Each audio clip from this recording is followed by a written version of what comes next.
बारिश का मौसम था। गांव में बारिश होना यानी कि लाइट का ना आना। वहीं रहते थे मुकेश काका, जो बारिश में बहुत ही डरावनी और अच्छी कहानियाँ सुनाते थे। पर आज उन्होंने अपनी ज़िंदगी के बारे में और अपने साथ घटी एक घटना के बारे में बताया। अरे मुकेश काका, आज इतनी अच्छी बारिश हो रही है, क्यों ना कुछ अच्छी सी कहानी सुनाओ। और हाँ, कहानी भी होना चाहिए तो वो भी बिल्कुल भूतिया। आज मैं तुम लोगों को कहानी नहीं सुनाऊंगा। आज मैं तुम लोगों को अपने साथ घटी घटना बताऊंगा, जो कि तुम लोगों का दिल दहला देगी। क्यों नहीं काका, ज़रूर। आप हमें आज ऐसी कहानी सुनाओ जिससे हमें सच में डर लगे। और हाँ, कहानी बारिश के बारे में ही होनी चाहिए। हाँ, क्यों नहीं। मैं आज तुम्हें एक सच्ची कहानी सुनाता हूँ। तो ये कहानी यहाँ से शुरू होती है। मुकेश कई साल पहले अपने दोस्त से मिलने कलीगर जा रहा था। कलीगर गांव बहुत ही सुनसान रहता था। वहाँ की आबादी बहुत ज़्यादा कम थी। मैं ट्रेन पर बैठा था और उस ट्रेन पर 2 लोग और बैठे थे। वो दोनों शायद पति पत्नी थे। उस ट्रेन पर मेरे और उन दोनों पति पत्नी के सिवा कोई नहीं था। पूरी ट्रेन खाली थी। चारों तरफ सन्नाटा था। ट्रेन अपनी तेज़ी से जा रही थी। मुझे अकेले उस ट्रेन पर बहुत डर लग रहा था, पर मैंने सोचा कि मैं जल्दी से अपने दोस्त के पास पहुंच जाऊं। कुछ देर के बाद मैं कलीगर गांव पहुंच तो गया, पर उस स्टेशन पर मेरे सिवा कोई नहीं था। मुझे अब डर लग रहा था, क्योंकि बारिश अभी भी हो रही थी और उस स्टेशन पे मेरे सिवा कोई नहीं था। मैं सोच रहा था कि मैं कैसे घर जाऊं।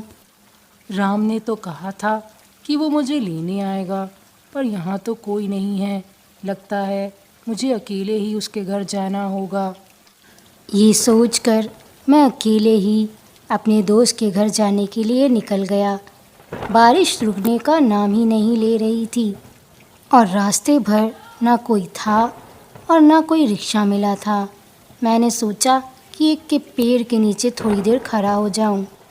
मैं अगर पूरी रात भी यहाँ खड़ा रहूँगा तब भी ये बारिश नहीं रुकेगी और ना ही कोई रिक्शा मिलेगा।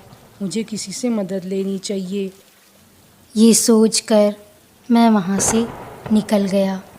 मैं बहुत तेज़ी में जा रहा था कि शायद कहीं कोई मदद मिल जाए मुझे। फिर मुझे एक औरत अपने घर के बाहर खड़ी दिखाई दी।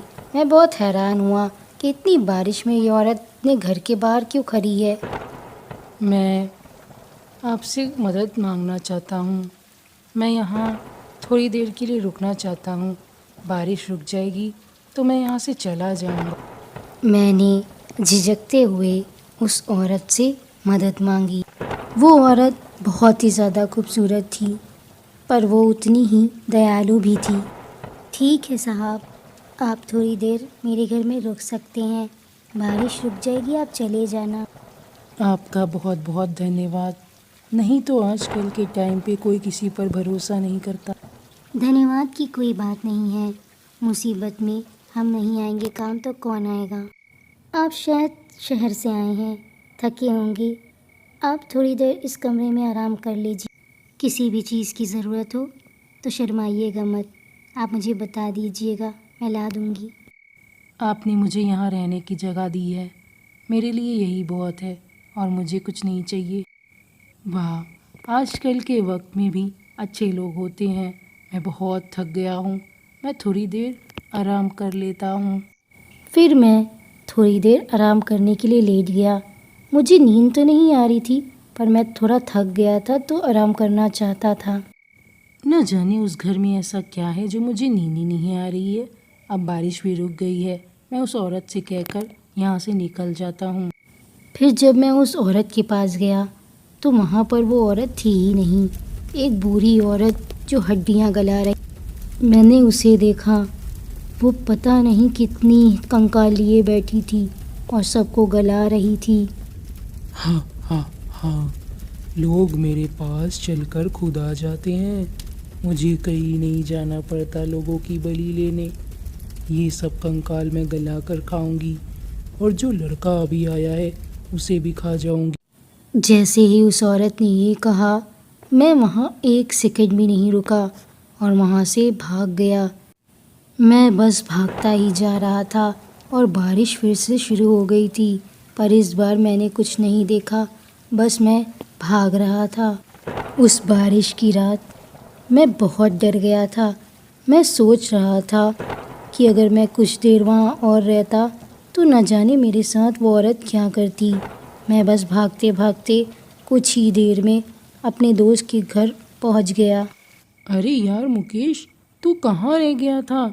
मैंने तुझे स्टेशन पर भी ढूंढा पर तू वहाँ भी नहीं मिला। मैं तेरा कब से इंतज़ार कर रहा था। फिर मैंने जो मेरे साथ हुआ था मैंने अपने दोस्त को बताया। ये सब सुनकर मेरा दोस्त राम मुझसे बोला, तुम पहले नहीं हो मुकेश, जो तुम्हें वो औरत दिखी है। ना जाने वो कितने लोगों को मारकर खा चुकी है। लोगों का कहना है कि वो डायन है। कुछ सालों पहले गांव वालों ने उसे जला दिया था, तब से वो यहाँ पर भटक रही है और कई लोगों को दिख भी चुकी है। लोगों का ये भी कहना है कि बारिश के मौसम में ही वो दिखती है, क्योंकि बारिश के मौसम में ही उसकी मौत हुई थी, तब से वो भटक रही है। मैं ये सब सुनकर सब कुछ समझ गया और समझ गया कि मेरी मौत आने वाली थी, पर मैं बच गया। तो ये थी मेरी कहानी। बताओ तुम्हें मेरी कहानी कैसी लगी? वाह काका, आप तो बहुत बहादुर निकले। हमें तो नहीं पता था कि हमारे मुकेश काका इतने बहादुर हैं। भूत भी होते हैं, मुझे आज से पहले तो था। हाँ काका, अगर आप वहाँ से नहीं भागते तो आज आप हमारे साथ नहीं होते। मुझे तो यकीन ही नहीं हो रहा है कि भूत सच में होते हैं, पर आपकी बातें सुनकर हो गया है।